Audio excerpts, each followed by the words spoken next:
Totoo talaga na may tamang taong darating sa buhay mo sa hindi inaasahang pagkakataon.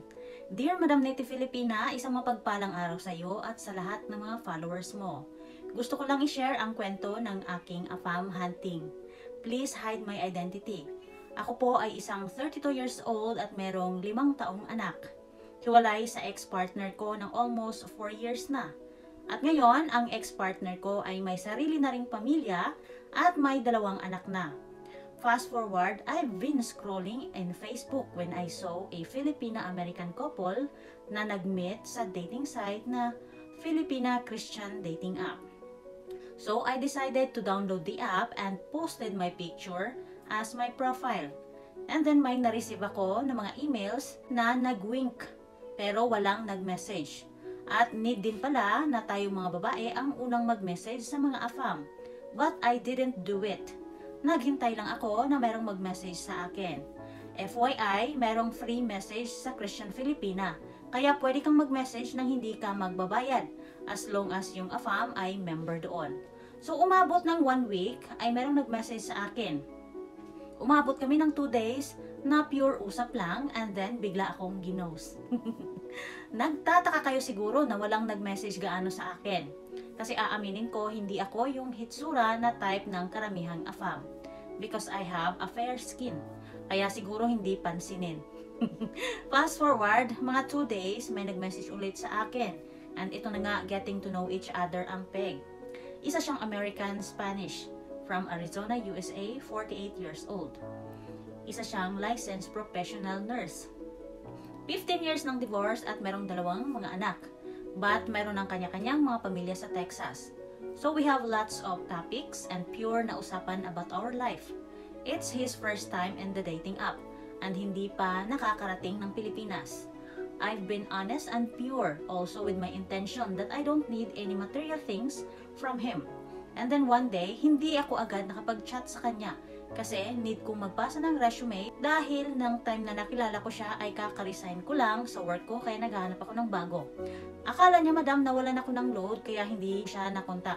But you know what he did madam? Ginugil niya pala kung paano ako mapaloadan sa Pilipinas. Wala akong kaalam-alam. Nagulat na lang ako na merong dumating na 2,500 na load. Naawa pa ako kung sino man ang nagkamali sa pag-load. But I didn't know na siya pala. So I explained to him na nag-apply lang ako ng trabaho.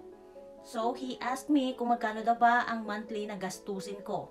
At kung magkano din ang sasahurin ko kung sakaling makapasok ako sa trabaho. He doesn't want pasikot-sikot na sagot madam. Gusto niya sagutin ko kaagad kung magkano. So kinompute ko madam at sinabi ko sa kanya lahat.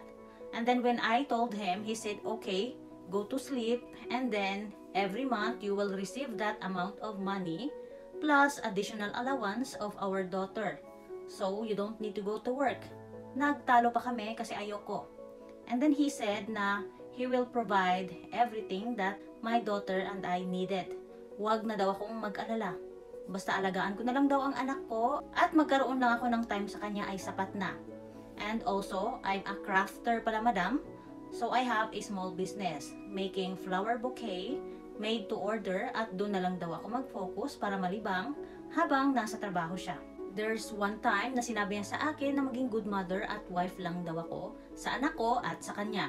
And then I will have everything that I needed. But sinagot ko siya na I don't need everything. I just need love and happiness na mas lalo siyang napabilib.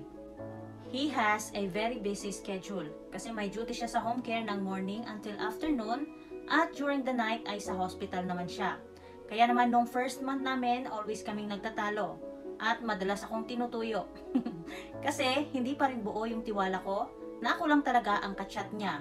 But he always assured me na never niya akong lulukohin kasi sa akin pa lang, kulang daw ang oras niya. Lalo na kapag tinutuyo ako.